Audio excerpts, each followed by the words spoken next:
Bonjour à chacun. C'était pas prévu que je sois avec vous ce matin. Et non, ça devait être Ruth ce matin. Alors tous ceux qui ont son numéro de téléphone ou son email, vous pouvez toute la journée écrire un mot d'encouragement à Ruth qui est malade, qui est au fond de son lit et qui ne peut pas être là ce matin. Voilà. Et je voulais pas que ça passe inaperçu. On est une famille et quand l'un de nous souffre, eh bien, on veut en prendre soin. On t'aime, Ruth. Donc vendredi matin, il a fallu trouver un nouveau message pour ce dimanche. Heureusement, j'avais un petit peu de temps, je pouvais décaler des choses que j'avais à faire pour la semaine prochaine. Et j'ai réfléchi, j'ai réfléchi, j'ai réfléchi. Puis au bout d'un moment, j'ai trouvé quelque chose. Et vous me croyez si vous voulez. J'ai compris que ce matin que c'était la suite de mon dernier message. Pourtant, il semble que c'est évident, puisque j'avais terminé mon dernier message sur Romains 8, 18. J'estime que les souffrances du temps présent ne sauraient être comparées à la gloire à venir, qui sera révélée pour nous. Aussi la création attend-elle avec un ardent désir, et je vous avais rajouté un ferme espoir, une attente anxieuse, la révélation des fils de Dieu. Oui, j'ai compris que ce matin qu'il y avait un lien entre qu'est-ce que tu portes comme révélation et ce message. Il m'en faut parfois plus de temps qu'il n'y paraît. Et comme un message se construit jusqu'au dernier moment, ce matin, j'étais en train de discuter avec Elisabeth, mon épouse, et elle me disait, émerveillée, tu te rends compte ce matin, le bébé qui est dans mon ventre? Surprise pour ceux qui ne le savaient pas.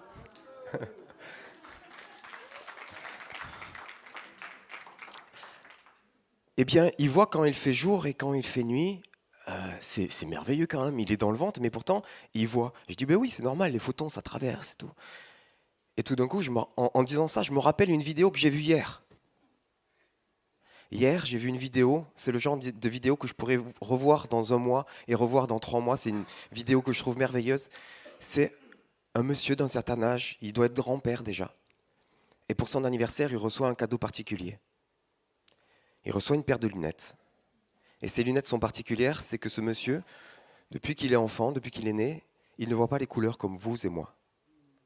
Donc il ne sait pas qu'est-ce que c'est la couleur d'un jean. Il ne sait pas quelle est la couleur d'un arbre. Et l'émotion de cet homme qui tout d'un coup découvre la vie, qui s'émerveille devant la couleur de son jean bleu, qui s'émerveille en regardant ses enfants, qui s'émerveille pendant de longues minutes à observer les arbres. Il a la révélation de ce qu'est la couleur. On est trop riche. On est trop riche de tout ce qu'on a, de tout ce qu'on sait, de tout ce que Dieu nous a donné. On ne se rend pas compte à quel point la création est merveilleuse. On ne se rend pas compte à quel point vous êtes beaux. Et à quel point vous êtes des créatures merveilleuses. On est trop riche. Et quelqu'un qui passerait par là, qui dirait, mais c'est quoi ce gars qui regarde pendant des heures les arbres comme si c'était quelque chose d'extraordinaire? Cet homme vient d'avoir une révélation. Alors si tu passes à côté à ce moment-là, tu peux être ému parce que tu comprends ce qui se passe, ou tu peux te dire, ce gars est fou. Non, ce gars a une révélation. Il y a plusieurs définitions pour le mot révélation. Voici celle que j'ai choisie. Je l'ai trouvée en quelques clics. C'est la version Larousse, qui dit entre autres, une révélation, c'est une prise de conscience ou une expérience soudaine d'une réalité qui laisse une trace durable. Tu n'es plus le même avant et après une révélation. Une révélation, ce n'est pas quelque chose que tu sais, c'est quelque chose que tu vis. La dernière fois, on a parlé de la création qui a besoin de cette révélation des fils et que nous avons besoin de cette révélation des fils parce qu'elle nous parle de notre identité. Et c'est celle qui est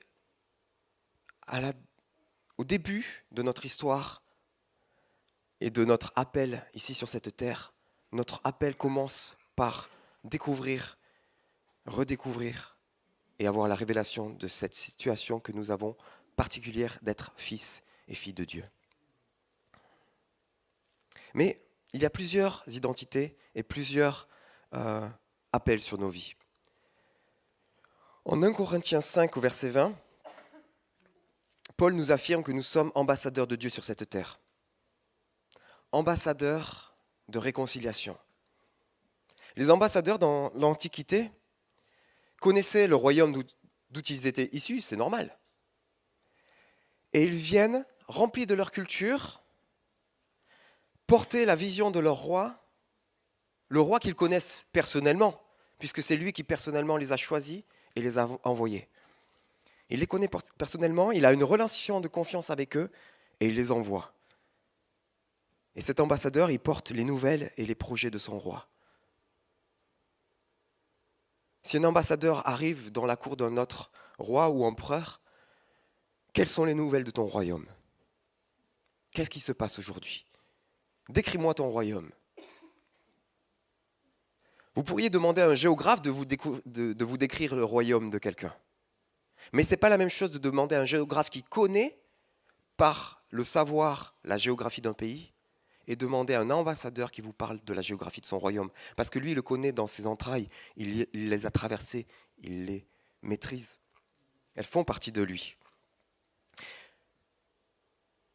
Et là, j'en viens à poser la question, quelle est la révélation que tu portes aujourd'hui? En tant que fils ou fille de Dieu, quelle est la part que Dieu a mise sur ta vie et qu'il a mise sur ton cœur pour aujourd'hui? Une révélation, ce n'est pas une nouvelle invention. Il y a des gens, ils sont fatigués par les prophètes parce que les prophètes, ils ont toujours des nouvelles révélations. Ils sont toujours en train de réinventer quelque chose qui existe déjà. Et c'est ça qu'il faut comprendre, c'est que la révélation, ce n'est pas une nouvelle invention, mais la redécouverte de quelque chose que Dieu avait déjà créé, que Dieu a déjà créé. C'est juste, vous regardiez le passage biblique avant, vous ne voyez pas la profondeur, tout d'un coup, vous avez les lunettes, vous avez la couleur et la 3D. C'est ça une révélation. Donc, une révélation, on peut les avoir en lisant la Bible, en méditant un passage qu'on connaît déjà, pendant un temps de louange, d'adoration, ou tout simplement pendant un moment où on est disponible. Mon cousin, il était fâché avec certains prédicateurs.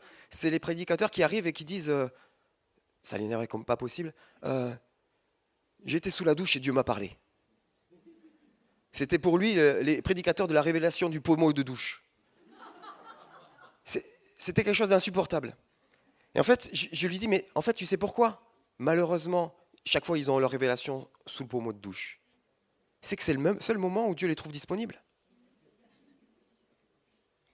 Si le seul moment où tu es disponible, c'est sous ton pommeau de douche, c'est à cet endroit-là qu'il va essayer de venir te rencontrer.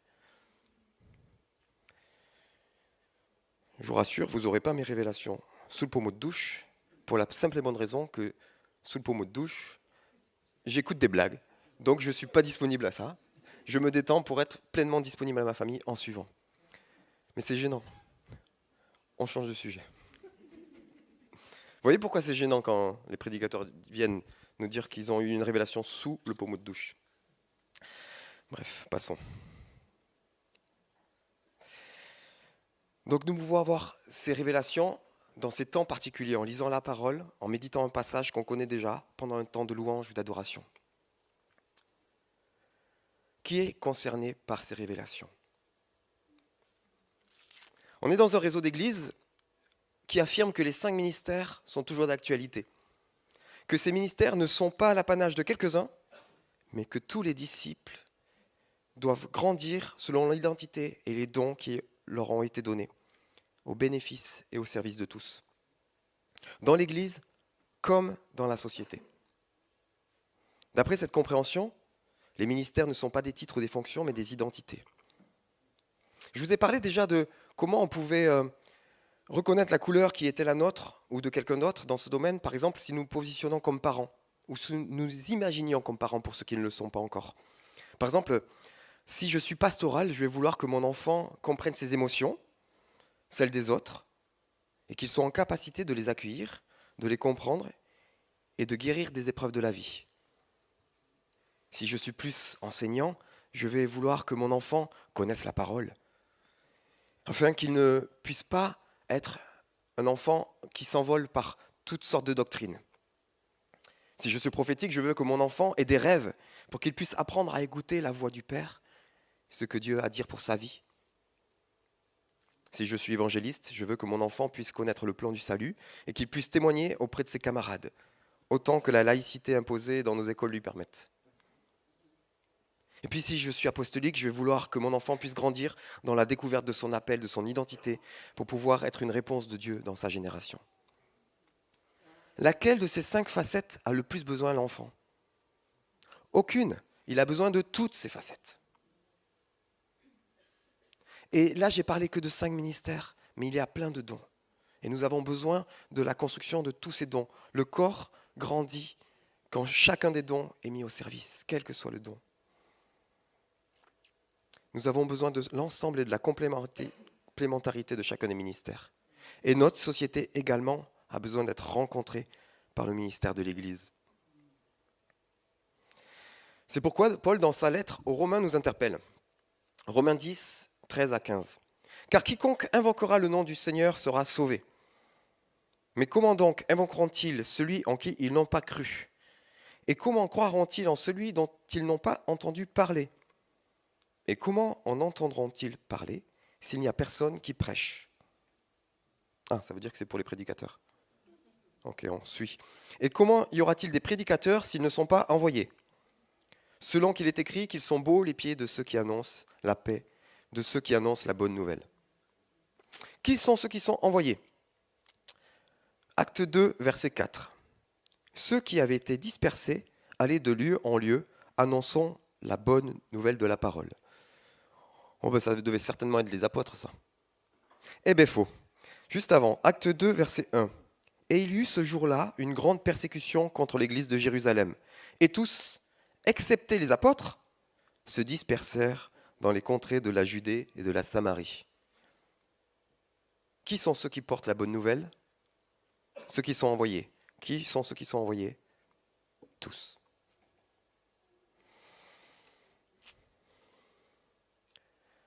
On peut aussi être enseigné en creux dans ce domaine-là si on relit Hébreux 5, verset 12. C'est un reproche que fait Paul, mais en même temps, il dit quelque chose de fort derrière. « Vous, en effet, qui depuis longtemps devriez être des maîtres, vous avez encore besoin qu'on vous enseigne les premiers rudiments des oracles de Dieu. Vous en êtes venus à avoir besoin de lait et non d'une nourriture solide. » Je vous rassure, ce n'est pas mon message pour vous ce matin. Vous n'en êtes pas à cette étape-là, et je m'en réjouis pour vous. Je voudrais juste vous interpeller. Déjà, c'est un passage frustrant parce que c'est dans le déroulé de Paul, sur le moment où il vient de dire des choses sur Melchisédek. Et il dit, j'aurais plein encore de choses à vous dire, mais c'est devenu trop compliqué pour eux. Mais sortons de ce contexte difficile et revenons à ce qu'a déclaré Paul. Vous, en effet, qui depuis longtemps devriez être des maîtres. Maître, c'est didaskalos. C'est professeur, chargé d'instruire les autres. Quand vous devenez fils et filles de Dieu, vous devenez des didaskalos. Vous êtes des maîtres chargés d'enseignement et vous êtes envoyés pour cet enseignement. Et il y a beaucoup plus de manières d'enseigner que vous n'imaginez. Il y en a même qu'on a fait ce matin. Vous vous êtes rendu compte on s'est déjà enseigné ce matin? Éphésiens 5, verset 19. Entretenez-vous par des psaumes, par des hymnes, par des cantiques spirituels, chantant et célébrant de tout votre cœur les louanges du Seigneur. Entretenez-vous, l'aléo, adresser, parler, dire, proférer, annoncer, prêcher, enseigner. Il est ainsi tout naturel que nous recevions des révélations au cœur de la louange.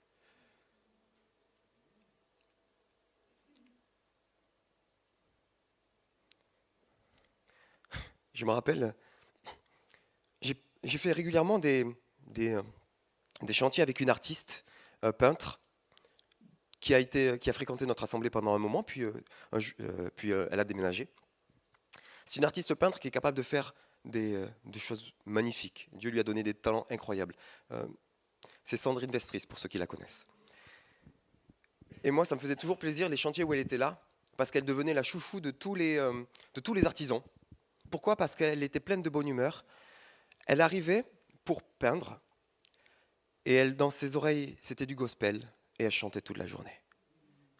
Et elle apportait, elle enseignait ces gens-là, avec qui elle était, avec ce que Dieu avait mis en elle. Et elle était une fille de Dieu en train de réaliser une œuvre au milieu d'un chantier où d'habitude, c'est pas ce genre de chansons et c'est pas ce genre de mots qui sont entendus. Ça parlera à quelqu'un pour ce matin. De même, quand nous chantons quelque chose, si les paroles que nous prononçons résonnent en écho à ce qui est dans nos entrailles, elles prennent une autre dimension. Vous avez remarqué quand on chante des paroles, quand vous entendez un chantre qui chante, si vous êtes un petit peu sensible, vous savez s'il a vécu ce qu'il chante ou s'il chante une chanson.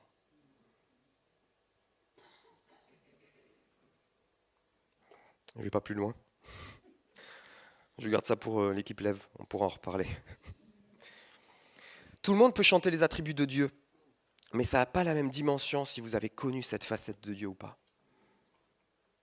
Je suis enfant de Dieu, ça ne résonne pas pareil si vous avez effectivement fait cette rencontre avec le Père ou si pour vous c'est encore un concept. Dans Ézéchiel 3 et Apocalypse 10, qu'on ne va pas prendre, on peut voir comment Dieu demande à ceux qui reçoivent des rouleaux, qui représentent en fait des révélations, il leur demande de les manger. Manger et digérer demande du temps pour assimiler, du temps pour que cette parole descende dans nos entrailles, du temps pour que par le biais de la digestion, cette parole qui nous était extérieure fasse désormais totalement partie de qui nous sommes. Vous savez que la façon dont vous vous alimentez a un impact sur qui vous êtes.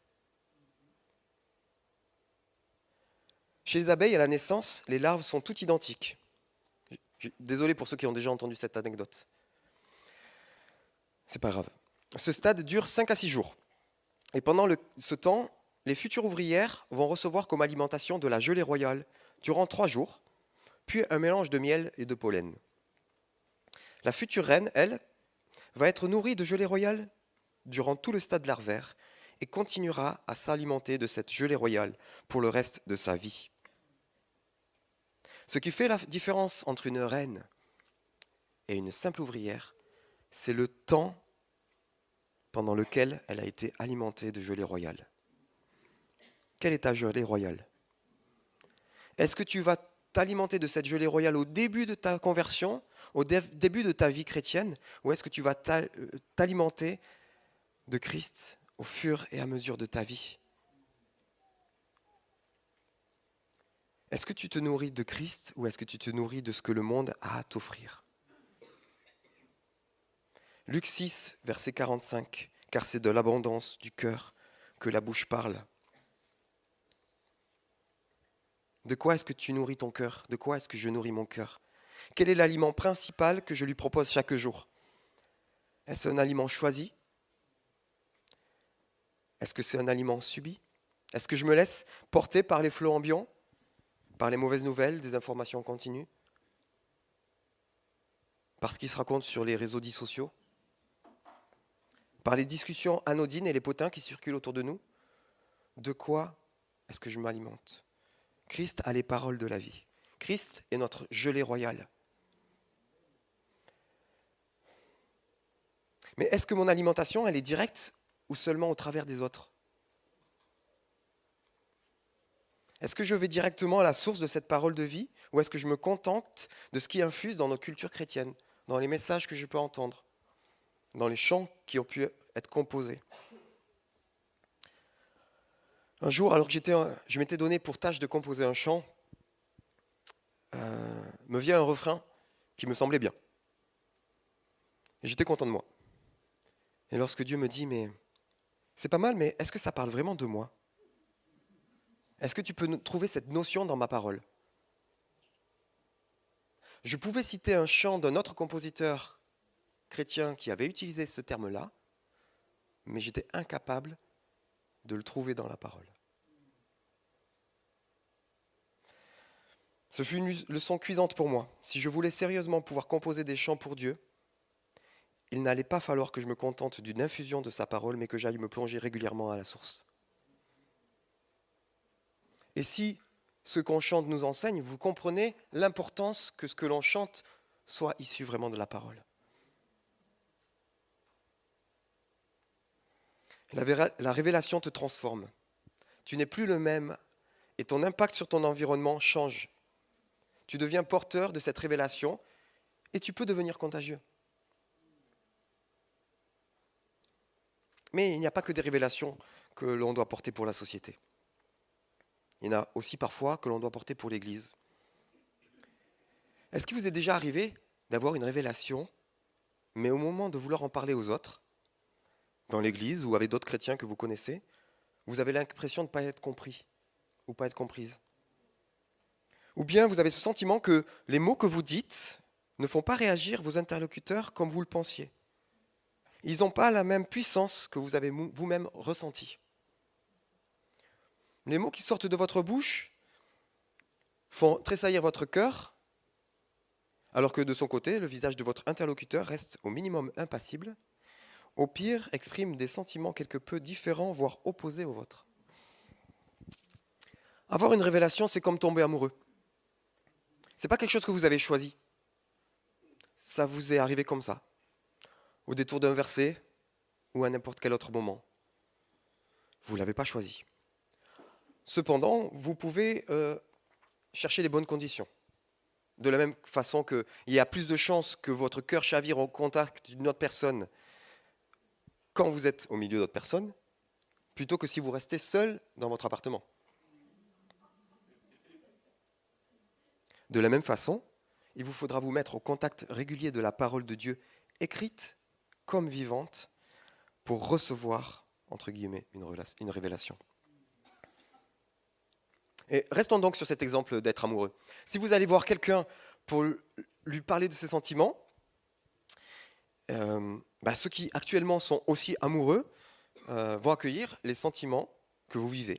Et ils vont en comprendre la nature, pas forcément l'objet, parce que si les choses sont bien faites, en général, ils ne sont pas amoureux de la même personne que vous. Et ils sont heureux de partager leurs propres impressions avec vous. Mais la grande majorité des gens que vous rencontrez ne sont pas actuellement amoureux, qui est une phase particulière de l'amour. Alors, leur avis sur ce que vous exprimez vont dépendre ils vont se concentrer sur l'objet de votre amour. Soit ils penseront que cette potentielle relation est une bonne chose, et ils seront heureux pour vous, et vous le diront, soit ils seront surpris, ou auront des doutes, et viendront doucher vos sentiments par quelques paroles très glaciales. Certains même ne croient pas en l'amour, soit parce qu'ils ne l'ont jamais vécu, soit parce qu'ils ont vécu trop de frustration et de déception. C'est la même chose pour une révélation. Vous venez de toucher un peu de profondeur sur un sujet. Plus que ça, vous venez d'être touché par cette profondeur. Comment pouvoir l'exprimer et l'expliquer à quelqu'un? Comment peut-on transmettre aux autres cette chose qu'on ne sait même pas encore décrire? Alors si vos amis sont des chercheurs de la parole de Dieu, ils sont comme ces amoureux. L'objet de votre amour est le même. Alors il est possible qu'ils puissent comprendre en partie ce que vous vivez, ou même qu'ils aient déjà eu ses propres révélations, et que vous puissiez échanger vos révélations. Proverbe 25, verset 2, « La gloire de Dieu, c'est de cacher les choses. La gloire des rois, c'est de sonder les choses. » Vous êtes des rois, vous vous alimentez de gelée royale. Et pour les autres, ceux qui ne sont pas forcément des chercheurs de la parole, même cause, même résultat. Ceux qui trouvent que vous leur parlez d'un sujet important, faisant partie de leur propre compréhension de la parole, vous accueilleront avec bienveillance. Ceux qui, au contraire, perçoivent votre soi-disant révélation comme allant à contresens de ce qu'ils ont compris ou appris, freineront des quatre fers et chercheront à vous dissuader de continuer dans ce sens. Et bien entendu, ceux, et ils existent encore, qui estiment que l'on ne peut pas recevoir de révélation, que tout est bien clair et compréhensible par notre intelligence seulement, au mieux balayeront cette idée saugrenue d'un revers de main, au pire vous diront anathème et hérétique. Alors que faire? Rester uniquement entre amoureux? Non. Nous devons passer de la révélation à la transmission. Et ça demande un processus, ça demande du temps, ça demande un peu de travail, mais c'est à la portée de tous. Pour ce processus, j'utilise un petit peu la métaphore des perles. Vous avez trouvé une première révélation, une perle. Mais pour offrir un beau collier de perles, il faut d'abord chercher plusieurs perles. Il faut avoir plusieurs perles à trouver. Il faut les trier, il faut les préparer, les assembler, afin de pouvoir offrir ou confier ce collier à quelqu'un. Et ce qui est magnifique dans le royaume de Dieu, c'est que si je prends un collier de perles et que je le donne à Claude, il a un collier de perles, mais moi j'en ai plus. Si je donne un collier de révélation à Claude, ça vient enrichir le sien et il va pouvoir enrichir le mien. L'économie des perles, l'économie des révélations, c'est une économie où plus tu partages, plus tu es riche. Vous êtes des ambassadeurs et vous avez des colliers de perles à offrir au monde. Des colliers de révélation issus des trésors de votre roi. Par exemple, imaginez que vous êtes interpellé par l'association dont vous faites partie sur l'écologie, sur la responsabilité humaine vis-à-vis de la création. Quel est le collier de perles que vous avez dans votre trésor pour répondre à cette question légitime de l'humanité? Je reviens sur les histoires des lunettes de début. Quelles sont les lunettes avec lesquelles tu vas regarder ce problème de société? Est-ce que c'est les lunettes de l'humanisme et de l'écologie humaniste? Ou est-ce que c'est les lunettes que tu auras découvertes et assemblées en rencontrant dans la parole de Dieu le regard de Dieu sur sa création, le mandat confié à l'homme, sa responsabilité et son plan pour l'avenir?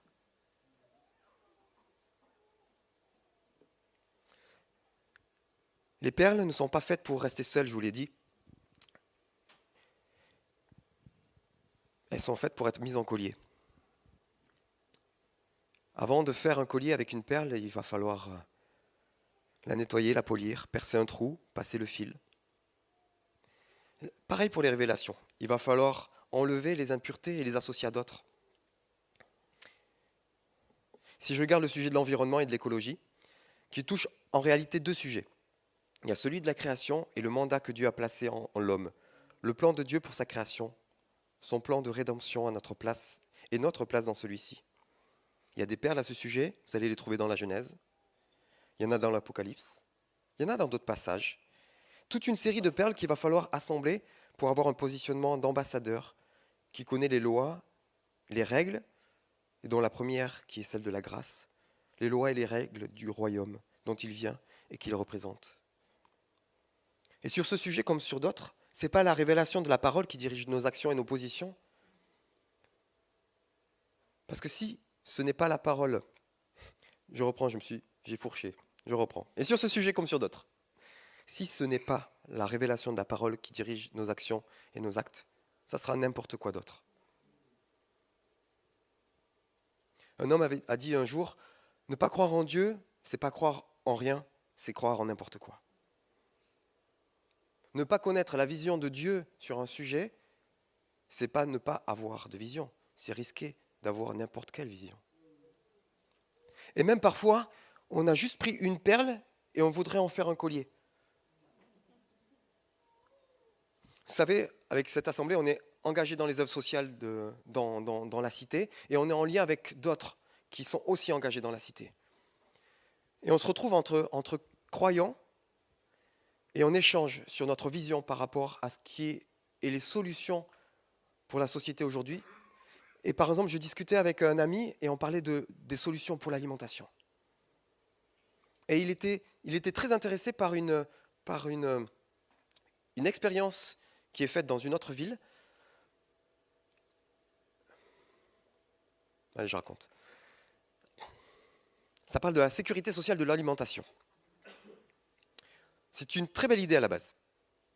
Ils sont partis du principe que, de la même façon qu'on avait réussi à mettre en place la sécurité sociale pour la maladie, eh bien, on allait pouvoir tous cotiser dans une caisse et acheter les aliments depuis cette caisse. Et ensuite pouvoir répartir selon les besoins de chacun. Je dis, je suis désolé, cher ami, mais ça ne tient pas la route. Parce que dans la société, quand on est malade, c'est un risque. Donc, si on cotise tous à la même caisse, on cotise tous en espérant ne pas avoir besoin d'être servi dans la caisse. Mais demain, si je suis malade, je suis bien heureux que tout le monde ait cotisé pour que je puisse être pris en charge. Donc on mutualise un risque, et c'est parfait. Mais dans le cadre de manger, vous comme moi avons besoin entre 6 000 et 8 000 calories par jour. Donc nous ne mutualisons pas un risque. C'est trop? C'est trop? Bon, ben, ceux qui savent combien on a besoin. Mais on a tous besoin, à peu près pareil. Ah oui, c'est beaucoup alors, 2005. Ok. Un peu plus pour certains. Ouais. Un peu plus pour certains. Très bien. C'était peut-être ceux pour les sportifs de haut niveau que j'ai retenu. Ça doit être ça. Passons. On a à peu près tous besoin, on a à peu près les mêmes besoins. Et donc si on cotise tous et qu'on a tous les mêmes besoins, ça ne marche pas. Surtout si on n'a pas tous le même budget à la base. Parce que c'est ça l'idée, c'est de pouvoir se cotiser pour que ceux qui n'ont pas puissent avoir. Et là, il y a un passage dans la Bible où tous se retrouvaient et ils avaient tous mis en commun. Et personne ne manquait de rien. Je dis oui, mais là, ta perle, elle est toute seule. Donc, dans le cadre d'une communauté choisie, donc dans le cadre d'une communauté chrétienne, désolé pour vous, c'est pas vous qui choisissez qui est dedans, c'est Dieu qui a choisi. Mais dans le cadre d'une communauté, ça fonctionne parce que ça pareil dans une famille. Mais dans le cadre de la France entière ou d'une région entière, ben, le prorata entre les riches et les pauvres fait qu'il faudrait qu'un riche puisse mettre 10 000 pour qu'il y ait tant de pauvres qui puissent mettre rien. Donc le projet ne fonctionnera pas. Je dis, mais par contre, toi, avec ta structure, tu es beaucoup plus dans ce que Dieu attend de nous, dans le domaine du social et des pauvres, parce que quel est le premier commandement par rapport à ça dans le Lévitique, par rapport aux pauvres? Qu'est-ce qu'on doit faire? On doit laisser le bord de nos champs sans les récolter pour que ceux qui n'ont pas de champs puissent venir ramasser leur propre nourriture. La vision du royaume de Dieu, c'est moi qui ai, je vais penser à ceux qui n'ont pas pour qu'eux puissent venir. Je leur rends leur dignité, je leur donne leur dignité, je leur permets d'accéder à l'inaccessible pour eux. Ça, c'est la vision du royaume de Dieu. Donc chaque fois que nous redonnons de la dignité à une personne, chaque fois que nous lui redonnons une puissance, la puissance de se nourrir, la capacité de se nourrir en autonomie, nous participons au royaume de Dieu. Mais si je viens faire de l'assistanat à tous, c'est une bonne intention, mais on est en dehors du plan. C'est pour ça que nous avons besoin de comprendre l'entièreté de ce que Dieu a dit sur un sujet. J'ai parlé des œuvres sociales, mais c'est la même chose dans la santé. Qu'est-ce que dit la parole sur la santé? Sur l'enseignement, la politique, les entreprises, les finances. À chacun d'entre nous, quel est notre rôle? Qu'est-ce que Dieu nous demande de faire? Le monde a ses idées, le monde a ses projets, mais nous sommes ambassadeurs d'une autre culture, de notre royaume. Quelle est la révélation que Dieu t'a donnée à porter dans cette saison?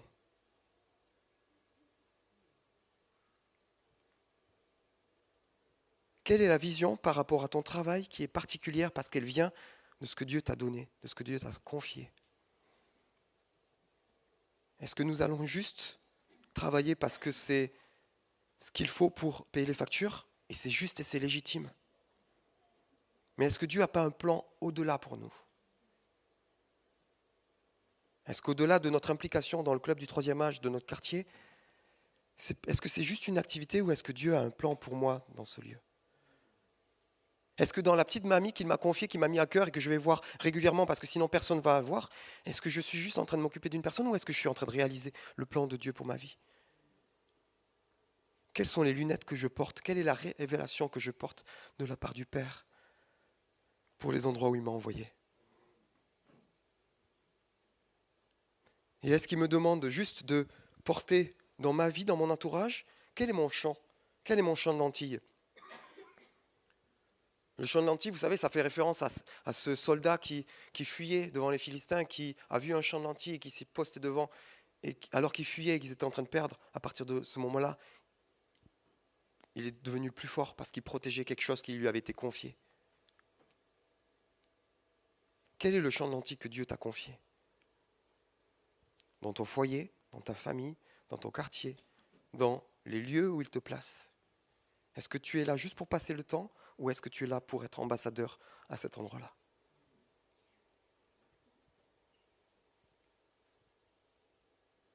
Et des fois, Dieu nous confie des sujets, nous confie des révélations et on ne comprend pas à quoi ça va nous servir. Mais 2 jours plus tard, tu vas rencontrer la personne qui a besoin de cette révélation. Ou tu vas l'écrire sur un joli post Facebook et ça va toucher des personnes.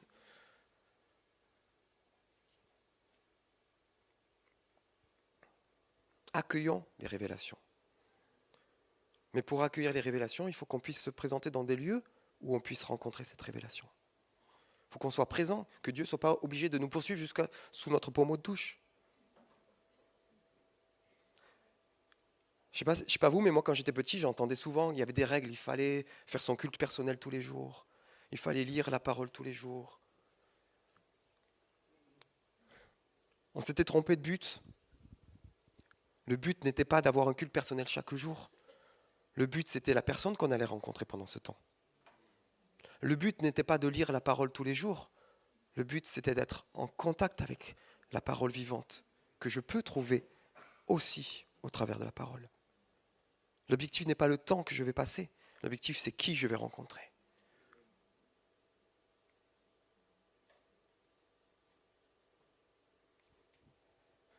Moi, je croyais être marié et que c'était bon. Je croyais que ça suffisait d'être marié.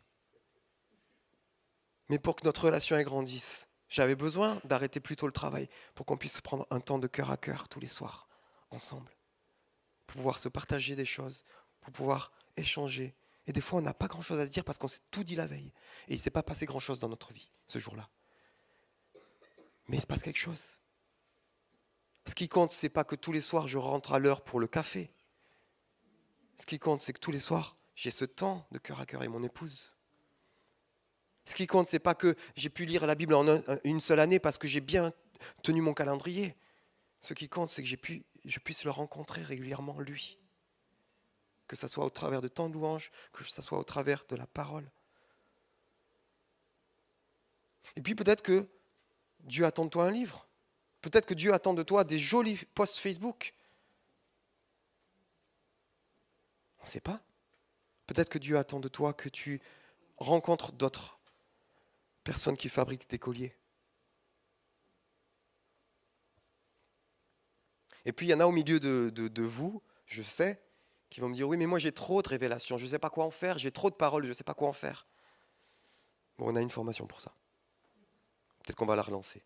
Ceux qui sont intéressés par ça, ceux qui ont ce problème-là, venez me voir ou contactez-moi par message et on va voir ce qu'on peut faire pour vous. C'est un bon problème. C'est ce qu'on appelle un problème de champagne. Quand vous ne savez pas quel champagne vous allez boire ce soir, c'est que vous n'avez pas beaucoup de problèmes. Moi, je voudrais qu'on ait tous des problèmes de champagne, qu'on ait tellement de révélations de la part de notre Père, qu'on ne sache plus par où commencer, et puis qu'on puisse apprendre à prendre une perle après l'autre, à les organiser, à les ranger par couleur, à les ranger par forme, apprendre à tisser ça, et apprendre à transmettre tout ce que Dieu a en réserve pour cette société, pour qu'on puisse être ses ambassadeurs pleins en entier. Alors pardon Père parce que je passe pas assez de temps. Pardon Seigneur parce que je passe pas assez de temps avec toi. J'aimerais passer plus de temps, j'aimerais avoir plus de révélations. Et je vais devoir changer mon emploi du temps pour avoir plus de toi dans mon emploi du temps. Plus de toi dans mon emploi du temps pour que je sois transformé, pour que j'ai la révélation de qui je suis en toi. Pour que je puisse porter les révélations qui sont associées à l'identité que tu as mis dans ma vie. Que le jour où je quitterai ce monde pour te retrouver, je puisse quitter ce monde libre de tout ce que tu m'avais confié, en ayant semé largement, en ayant été qui tu voulais que je sois en l'endroit où tu m'as placé, quel que soit le champ de lentilles que tu m'as confié.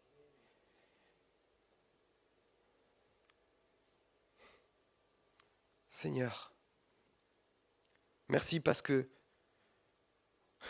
tu n'attends pas qu'on ait un emploi du temps parfait pour venir nous rencontrer et que tu viennes nous rencontrer là où on est disponible.